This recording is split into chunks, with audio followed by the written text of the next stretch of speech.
Hi friends, ఎలా ఉన్నారు? బాగున్నారా? నేను కూడా బాగున్నానండి. మీ సపోర్ట్ ఉంటే ఇంకా బాగుంటాను.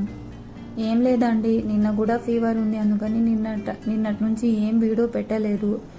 ఇవాళ కూడా లైట్ ఫీవర్ ఉంది, కోల్డ్ ఉంది, అందుకని సింపుల్ లంచ్ ప్రిపేర్ చేద్దామని ఆనియన్ చాప్ చేస్తున్నాను. ఏందబ్బా నిన్నటి నుంచి హిందీలో మాట్లాడి ఈరోజు తెలుగులో మాట్లాడుతుంది అనుకుంటున్నారా? ఏం లేదండి, నా సబ్స్క్రైబర్ ఒకరు కామెంట్ చేశారు, అక్క నీకు తెలుగు రాదా, హిందీలోనే మాట్లాడుతున్నా, మాకేం అర్థం కావట్లేదు అని.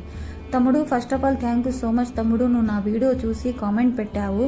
నాకు తెలుగు వస్తుంది తమ్ముడు, కానీ అంత ఫ్లూయెంట్గా రాదు, అంటే హిందీ మాట్లాడినట్టు నేను తెలుగు మాట్లాడలేను.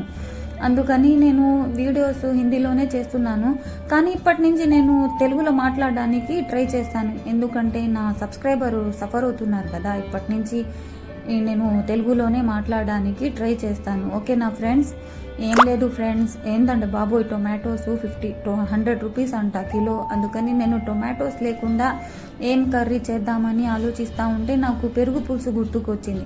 దానికి పెరుగు పులుసుకి ఏం అవసరం లేదండి, టొమాటోస్ ఏం అవసరం లేదు, చాలా సింపుల్గా 5 to 6 minutesలో అయిపోద్ది.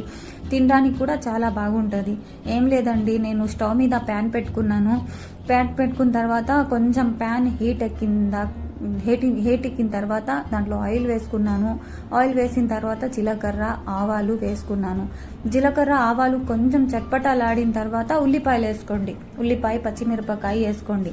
ఉల్లిపాయ పచ్చిమిరపకాయ కొంచెం అంటే మెత్తపడిన దాకా దాన్ని కుక్ చేసుకోండి. అంటే ఉల్లిపాయ పచ్చిమిరపకాయ ఆవాలు జీలకర్ర కొంచెం మెత్తబడాలి, కొంచెం మెత్తబడిన దాకా కుక్ చేసుకోండి. దాని తర్వాత కరివేపాకు వేసుకోండి. కొంచెం కరివేపాకు వేసుకోండి. కొంచెం కరివేపాకు వేసిన తర్వాత అదంతా కొంచెం అంటే బ్రౌనిష్ కూడా అవసరం లేదు, కొంచెం మెత్తబడాలి. ఉల్లిపాయ పచ్చిమిరపకాయ కొంచెం మెత్తబడిన దాకా నేను ఇక్కడ పెరుగుని నేను బీట్ చేసి అబ్బో తెలుగు మాట్లాడడం చాలా కష్టంగా ఉందండి, కానీ నేను ట్రై చేస్తాను. ఓకేనా? నేను ఇక్కడ పెరుగుని బీట్ చేసుకుంటున్నాను. అంటే పెరుగు గడ్డలు ఉండకూడదు, అస్సలు గడ్డలు ఉండకూడదు.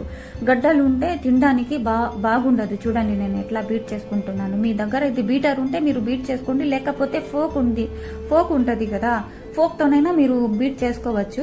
నేను ఇక్కడ బీటర్తో బీట్ చేస్తున్నాను. చూడండి అస్సలు గడ్డలు ఉండలేదు. కానీ మీరు కొంచెం వాటర్ వేసుకోవచ్చు, కానీ నేను ఇప్పుడే వాటర్ వేయను.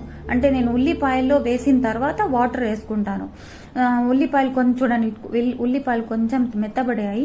దాని తర్వాత నేను పసుపు వేసుకున్నాను. పసుపు కొంచెం ఎక్కువగానే వేసుకోండి, ఎందుకంటే కలర్ఫుల్గా ఉంటే బాగుంటుంది.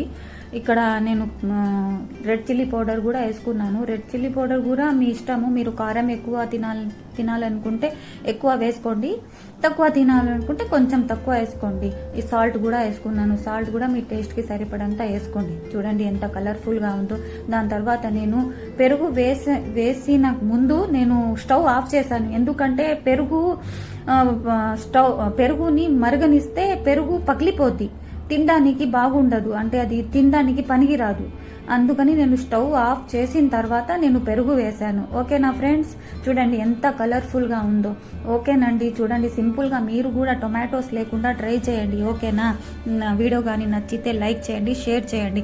ఇక్కడ చూడండి నేను కొంచెం వాటర్ వేసాను, ఎందుకంటే మరీ గట్టిగా ఉన్నది. అదంతా ప్రాసెస్ నేను స్టవ్ ఆఫ్ చేసిన తర్వాత చేసుకున్నాను. మీరు కూడా అది గుర్తుపెట్టుకోండి ఫ్రెండ్స్, స్టవ్ ఆన్ చేయకూడదు. ఓకేనా ఫ్రెండ్స్? లైక్ చేయండి, షేర్ చేయండి. ఇప్పటి నుంచి తెలుగులో మాట్లాడడానికి ట్రై చేస్తాను.